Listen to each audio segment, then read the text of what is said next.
इसमें से गाइस ये बेबी प्लांट निकल रहा है।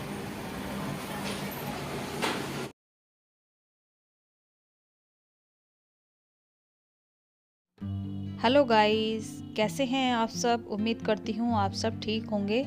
Welcome back to Deepa Bhati vlog. आज का व्लॉग शुरू हो रहा है डायरेक्ट किचन से। तो आज क्योंकि हस्बैंड घर पर ही हैं तो आज रोटी वगैरह या पराठे का नाश्ता नहीं हुआ है। तो जो ब्रेड रखी थी घर में और कुछ नहीं था, पोहा उन्हें ज़्यादा पसंद नहीं आता है, तो मुझे लगा कि जो ब्रेड रखी है ना इसी को बना देना चाहिए, क्योंकि ब्रेड पकोड़े बनाऊंगी तो उसमें बहुत ज़्यादा ऑयल लगेगा और टाइम भी लगता है। बेसन लिया है और उसके अंदर मैंने डाली है लाल मिर्च, थोड़ी ही मिर्च डाली है और थोड़ा डाला है नमक टेस्ट के अकॉर्डिंग, और उसको घोल के मैंने पहले ही रख दिया था। तब तक मैंने झाड़ू लगा ली थी घर में।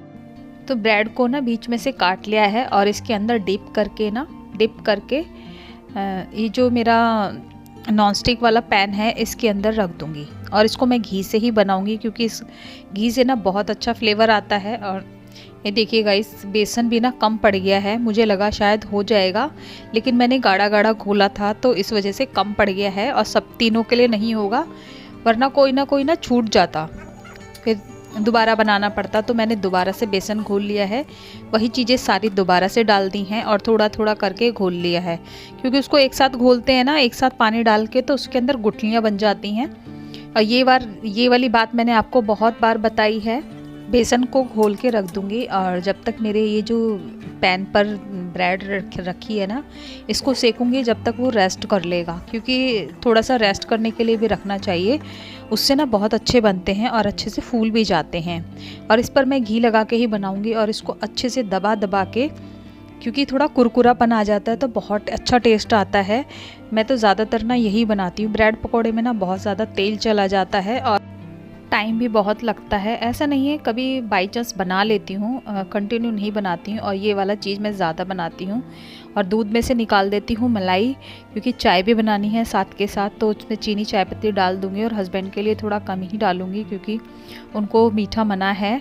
और इसको सर्व करूँगी मैं केचप के साथ, टमाटो केचप जो होती है, क्योंकि उसके साथ बहुत अच्छा लगता है। और आप ग्रीन चटनी के साथ भी खा सकते हैं, जो धनिए की बनाते हैं ना हम लोग अपने घर में, वो वाली चटनी, उससे भी बहुत अच्छा टेस्ट आता है। लेकिन अभी मेरे पास धनिया नहीं था, तो जो घर में रखा है जैसे केचप है तो उसी से ही इसको सर्व करूँगी मैं, उसी के साथ ही। ये देखिए केचप डाल दी है मैंने कटोरी के अंदर, और ये देखिए कितना मतलब देखने में भी अच्छा लगा है। बेसन ना सर्दियों में अच्छा भी लगता है, क्योंकि अब हल्की हल्की ठंड शुरू हो गई है, तो बेसन वगैरह और थोड़ा फ्राइड चीज़ें ना अच्छी लगती हैं। और चाय भी मेरी बन गई है और यहाँ पर बैठे थे पापा बेटे खाने के लिए, तो मैंने भी नाश्ता कर लिया है, और मतलब तीनों ने ही कर लिया है। और अब आ गई हूँ मैं बालकनी में अपने ये पौधों को बेबी पानी प्लांट देने निकल के लिए। रहा और है। ये देखिए हमारे यहाँ पर निकला है एक बेबी प्लांट, तो बहुत अच्छा लग रहा था वो। और अभी ना दिवाली पर पौधे धो दिए थे, तो सारे पौधे बहुत अच्छे हो रहे थे। तो मैं दे देती हूँ सारे पौधों को पानी, क्योंकि अब ना थोड़ा जल्दी जल्दी पानी नहीं देती हूँ। ठंडा मौसम आ गया है तो इतनी जल्दी ज़रूरत नहीं पड़ती है पानी की। तो एक दिन छोड़ के मैं एक दिन ही पानी देती हूँ, और रोज़ पानी नहीं देती हूँ, क्योंकि अगर रोज़ पानी दूंगी ना तो पौधे ख़राब हो जाएंगे। बालकनी में से मैं पानी दे करके आ गई थी, और अब लगा लेती हूँ पोछा। तो अंदर दोनों कमरों में लगा करके आ गई हूँ, और अब लगा देती हूँ बाहर। गाइज ना थोड़ा बाहर मुझे पोछा लगाने में प्रॉब्लम हो जाती है, क्योंकि चीज़ों को हटा हटा के पोछा लगाना पड़ता है। और अब थोड़ा फ़ैन भी चलाते हैं ना तो ठंडी लगने लगी है, लेकिन थोड़ा जल्दी सूख जाए इस वजह से मैं फ़ैन को भी चला ही देती हूँ, क्योंकि अगर हटा हटा के पोछा नहीं लगाऊंगी तो कहीं ना कहीं गंदगी छूट जाएगी। वैसे तो मैंने झाड़ू लगा दी थी, लेकिन जैसे खाना वगैरह खाते हैं, जैसे नाश्ता किया था, तो थोड़ा बहुत कुछ ना कुछ गिर ही जाता है। तो पूरे हॉल में पोछा लगा दिया है मैंने, बालकनी में लगा के आ गई हूँ। और अब लगा देती हूँ किचन में। किचन में मैं अक्सर बैठ के ही पोछा लगाती हूँ, क्योंकि यहाँ पे वाइपर से अच्छा पोछा नहीं लगता है। पोछा ख़त्म करने के बाद मैं नहाकर आ गई हूँ, और अपने कपड़े भी मैंने साथ के साथ ही धो दिए थे हाथ से ही। तो चलिए उनको भी सुखा देती हूँ, क्योंकि डेली डेली धो देती हूँ मैं कपड़े। अगर नहीं धोऊंगी ना तो ज़्यादा हो जाते हैं, फिर वो मुझ पे ही इतना ज़्यादा बर्डन पड़ जाता है कि अगले दिन ना इतने सारे कपड़े हो जाते हैं। और अब कर लेती हूँ कंघी, क्योंकि बाल नहीं तो ना ऐसे ही रह जाएंगे। और जब हस्बैंड घर में होते हैं ना, तो हस्बैंड बच्चा एक साथ जब तीनों मतलब घर में होते हैं तो काम ख़त्म होने का नाम ही नहीं लेता है। मतलब लगता है कि अब ये कर लो, अब वो कर लो, और थोड़ी सी ठंडी भी शुरू हो गई है तो अब चाय बना लो, ये कर लो, वो कर लो, मतलब लगा ही रहता है। कंघी करके मैंने बना ली है चोटी, तो चोटी नहीं सॉरी, ऐसे ही बन बना लिया है, क्योंकि मुझे जब आजकल ना मेरे बाल बहुत ज़्यादा झड़ रहे हैं तो वो नीचे गिरते रहते हैं, इसलिए खोल करके मैं कम रखती हूँ, मतलब क्लेचर लगा के। और जो भी थोड़ा बहुत मेकअप करना है वो कर लिया है। और हस्बैंड को शायद मैं कुछ बता रही थी यहाँ पे कि फेस पर मेरे ना झाइयाँ पड़ने लगी हैं जो बहुत ज़्यादा गंदी लग रही हैं मुझे, वही बता रही थी। अगर आपके पास कोई सॉल्यूशन हो तो मुझे ज़रूर बताना प्लीज़ कमेंट करके, कि मैं इसके लिए क्या कर सकती हूँ, किस डॉक्टर से मिलूँ, मुझे नहीं पता है इसके बारे में। और ये मैंने एक नई लिपस्टिक थी जो ट्राई की है, देखती हूँ कैसे लगती है।